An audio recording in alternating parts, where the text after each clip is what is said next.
A pocos días de una conversación con el líder ruso, el mandatario del país surasiático, Sri Lanka, Gotabaya Rajapaksa, tuvo que salir huyendo luego de que cientos de miles de manifestantes se tomaran las calles de su capital, Colombo, para expresar su desesperación por la crisis económica que vive el país y tomaran bajo control la casa presidencial. Pero, ¿qué se dijo en esa llamada? ¿Tal vez algo que molestó a Washington? Y es que el país insular está viviendo la peor crisis económica desde su independencia en 1948. Sin alimentos, medicamentos, combustible, electricidad ni gas. Así vive hoy un alto porcentaje de los habitantes de Sri Lanka. Una crisis con origen reciente en la escasez de divisas extranjeras causada por la disminución del flujo turístico que dejó las restricciones impuestas por la pandemia en 2020. Y una deuda externa impagable por la descomunal usura de algunos de sus acreedores, entre ellos, como era de esperarse, el Fondo Monetario Internacional. Los detalles a continuación.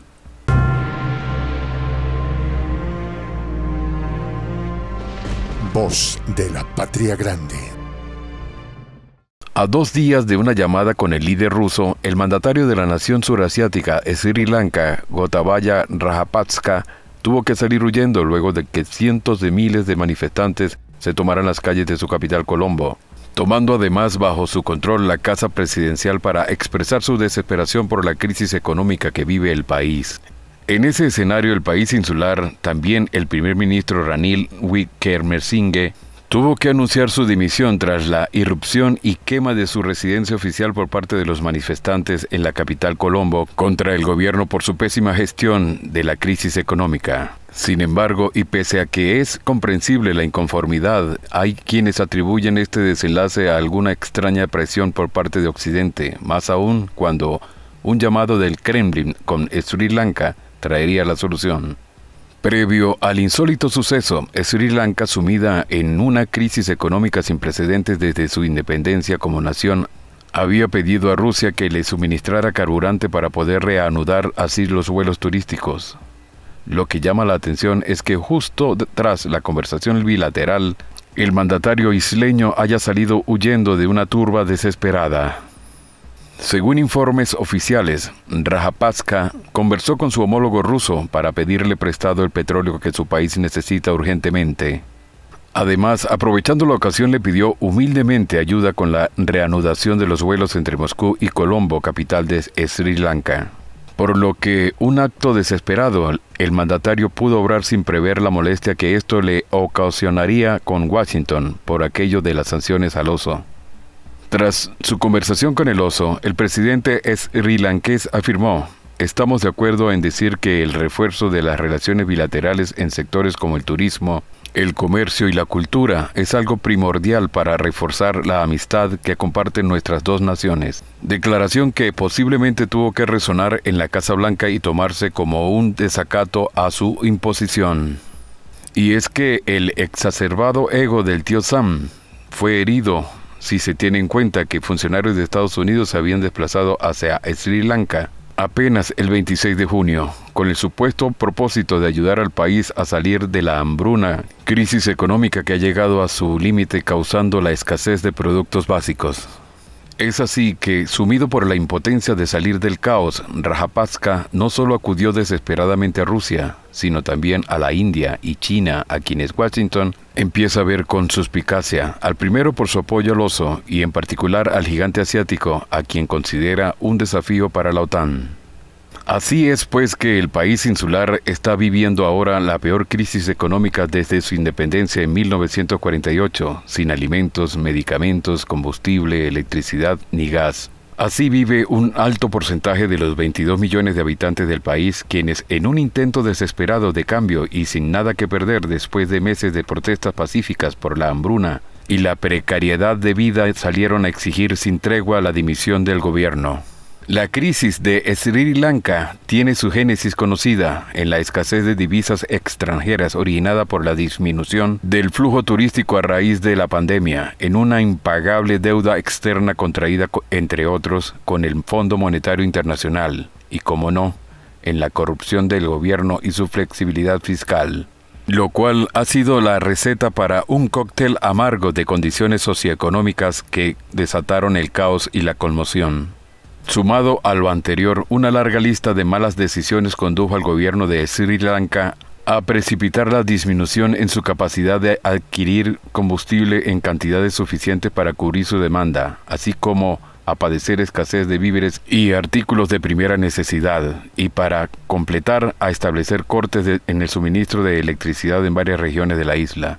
En una línea de desafortunadas condiciones, la población acusaba al gobierno de ser el responsable de la profunda crisis económica que hundió a millones de personas en la pobreza, luego de experimentar meses de una inflación imparable que anunciaba el riesgo de una crisis alimentaria que finalmente tuvo lugar.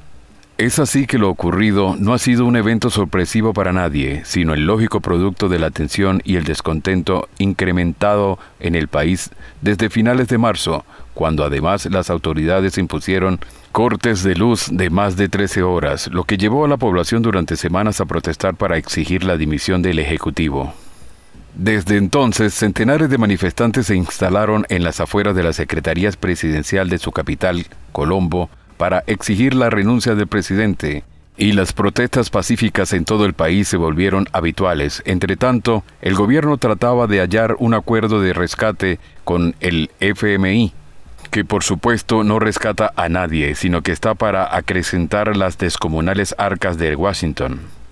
Todo un inventario de agravios, que terminaría, como podía esperarse, en un histórico 9 de julio con miles de manifestantes entonando en las calles cánticos contra Rajapaksa, quien tuvo que salir evacuado por la Guardia Nacional a un lugar seguro en una jornada que dejó imágenes sin precedentes conocidos, como la de manifestantes en júbilo bañándose en la piscina de la residencia presidencial y ejercitándose en su gimnasio. Ahora bien, hay que decir que lo que sí apareció como una novedad para el mundo al momento del primer brote de protestas en marzo fue conocer la difícil situación de la isla del Océano Índico, que en las últimas décadas parecía disfrutar de un aparente crecimiento económico. Lo que no se estimó tan crítico hasta ahora, que se le ve enfrentar tal vez la mayor crisis económica desde su independencia en 1948. Bajo esos eventos, para garantizar una transición pacífica, el presidente anunció que presentaría su renuncia al 13 de julio, adelantó el legislativo en una declaración televisada, después que el primer ministro y antiguo rival del mandatario Ranil Wickremesinghe pusiera su renuncia a disposición para dar lugar a un gobierno de unidad nacional. Para comienzos de junio, la gravedad de la situación de Sri Lanka llegó a tal punto que el país se sumergió en una emergencia humanitaria, ya prevista por la Organización de Naciones Unidas, entidad que, como se sabe, sirve intrínsecamente al Imperio del Norte, y que suspicazmente profetiza este tipo de miserias. Así, la ONU estimó que alrededor del 80% de la población se salta las comidas para hacer frente a la escasez y el aumento de los precios. En ese contexto, para fines de junio, el propio primer ministro de Sri Lanka, Ranil Wickremesinghe, admitió que la economía del país colapsó tras meses de escasez de alimentos, combustible y electricidad. Nuestra economía se ha derrumbado por completo, agregaba el funcionario. Como se reveló previamente, Wickremesinghe, quien además de primer ministro es titular de la cartera de finanzas, ofreció renunciar para apaciguar las protestas y buscar una salida pacífica. Apenas en mayo, el funcionario habría reemplazado al frente del gobierno de Mahinda Rajapaksa, hermano del presidente, obligado a dejar el cargo tras la ola de violencia que causó 9 fallecidos en el mes de abril. Actualmente los gobernantes han endeudado al país en más de 51.000 millones de dólares y está prácticamente en bancarrota, incapaz de pagar siquiera los intereses de sus préstamos. Para completar, el turismo, un importante motor de crecimiento económico, cayó como producto de la pandemia de 2020 y por temas de seguridad relacionados con los atentados terroristas de 2019. Consecuentemente, la moneda local se desplomó un 80%, encareciendo las importaciones y desbordando la inflación ahora fuera de control, con un aumento del costo de los alimentos del 57% según datos oficiales. La situación es tan comprometida que el gobierno no tiene dinero para importar combustible, leche, gas de cocina o papel higiénico. Pese a las razones expuestas, todavía cabe preguntarse cómo una paradisíaca isla con su supuesto equilibrio financiero parece caer en un punto de no retorno, por lo menos a corto plazo. La versión oficial de algunos analistas apunta a años de mala gestión administrativa, corrupción y despilfarro sin reparo de su riqueza que finalmente complicó la posibilidad de cualquier rescate económico. Pero esa es solo la versión oficial. Lo que indefectiblemente lleva a otra cuestión y es al imperativo de que la población mundial acceda al conocimiento del verdadero estado de las economías nacionales, de mal en peor para la mayoría, para exigir a los gobiernos la implementación de medidas contingentes y más de ese endeudamiento del que se sabe solo beneficia a las potencias corporativas, dejando en prenda las soberanías estatales y a millones de seres humanos en la desgracia. Es justo ahora que se requiere de un esfuerzo conjunto mayor que surja de estados de conciencia veraces y propenda de mitigar un debacle al parecer inevitable que acontecerá con mayor o menor fuerza en cada rincón del planeta. Aunque muchos aún no lo vean, mediante un efecto dominó que podría dar inicio con la epopeya histórica de Sri Lanka. Soy el J, Juan José del Castillo, director del canal Prensa Alternativa. Si quieres ser parte de la comunidad de la Patria Grande, suscríbete a nuestro canal. Si es que quieres que te lleguen las notificaciones cada vez que subimos un video, activa la campanita. Si quieres apoyar a nuestro canal económicamente, puedes hacerlo a través de PayPal. El enlace está en la descripción del video.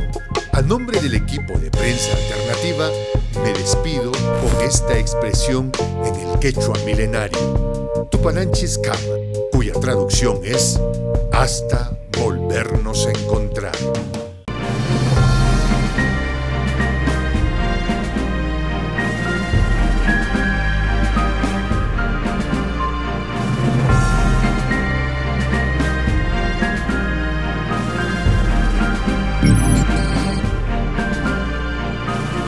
Voz de la Patria Grande.